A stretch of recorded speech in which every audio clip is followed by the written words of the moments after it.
Assalamualaikum warahmatullahi wabarakatuh. Perkenalkan, nama saya Moko Robin Hakam Barok.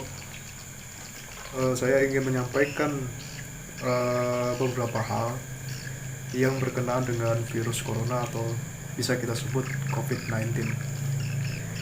Jadi, virus ini membuat geger seluruh rakyat di dunia.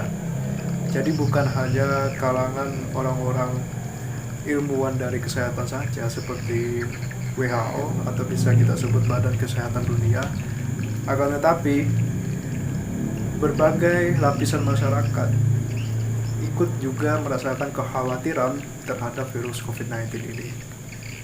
Jadi di sini saya ingin menyampaikan uh, beberapa poin yang berhubungan dengan virus corona atau kita sebut COVID-19, yaitu apa itu corona, terus kemudian bagaimana penyebarannya, lalu bagaimana penanganannya, lalu yang terakhir bagaimana dampaknya terhadap produk kehidupan atau sendi-sendi kehidupan masyarakat.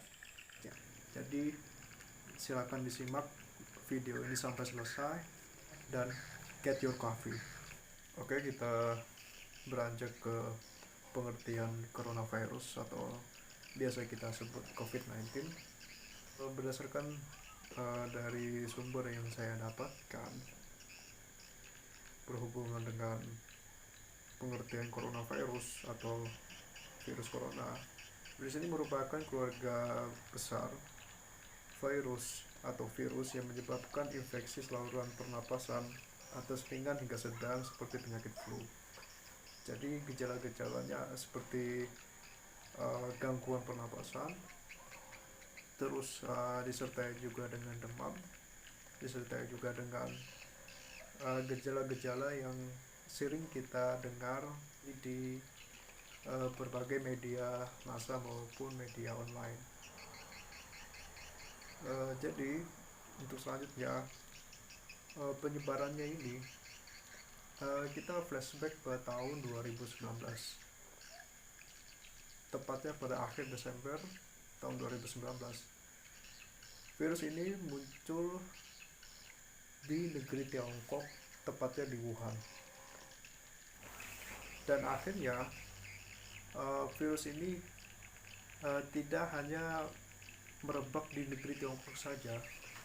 Dalam rentan waktu 3 bulan, berdasarkan dari pernyataan Sekjen WHO atau Badan Kesehatan Dunia, mengatakan bahwa infeksi penyebarannya itu berdampak ke berbagai penjuru dunia, termasuk di Indonesia sendiri sejak pengumuman kasus pertamanya pada bulan Maret tahun 2020. Jadi bahwa virus ini bisa dikatakan bukan virus yang biasa, bukan virus yang bisa kita anggap remeh-temeh maupun kita anggap enteng, akan tetapi kita benar-benar bisa mewaspadai terhadap virus ini. Pada pertengahan Maret tahun 2000, pada pertengahan Maret, tepatnya 11 Maret tahun 2020, WHO atau Badan Kesehatan Dunia menyatakan bahwa virus corona merupakan pandemik global. Alasannya bahwa penyebaran ini begitu pesat dan semakin masif dampaknya. Jadi bisa dikatakan bahwa virus corona ini tidak bisa kita anggap remeh-temeh semenjak status yang diberikan oleh Badan Kesehatan Dunia, yaitu pandemik global. Seperti itu.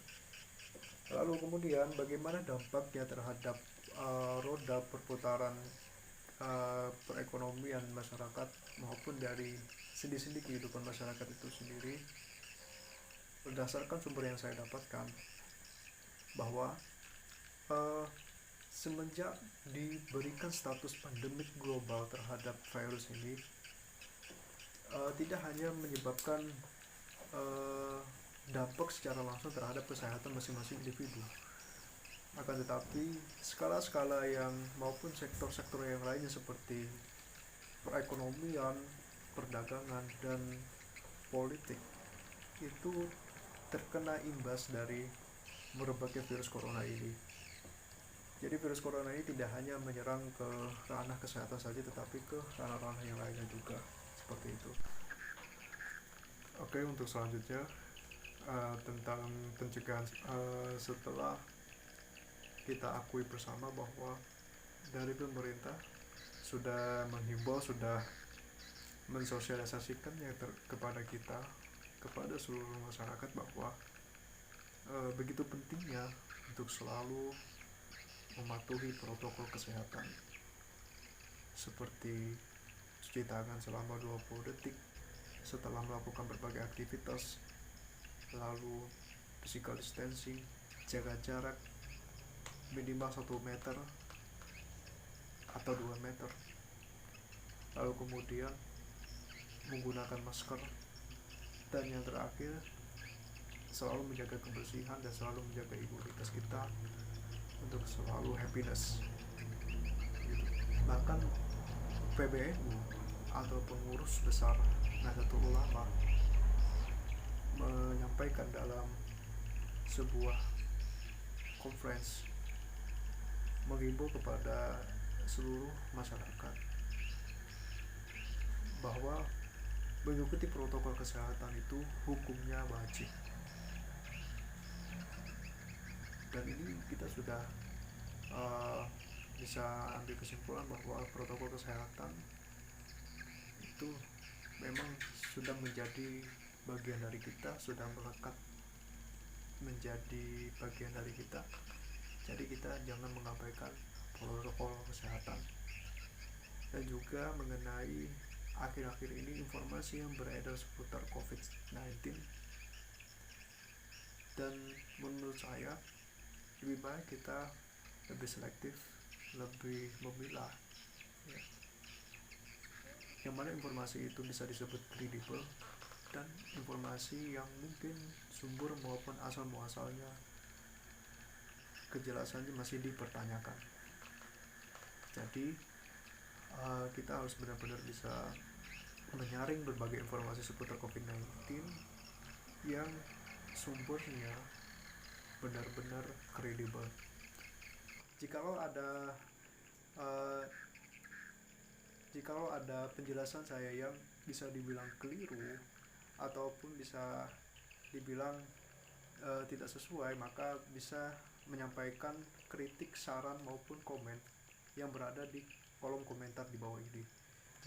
Jadi ya sekian dan terima kasih. Wassalamualaikum warahmatullahi wabarakatuh.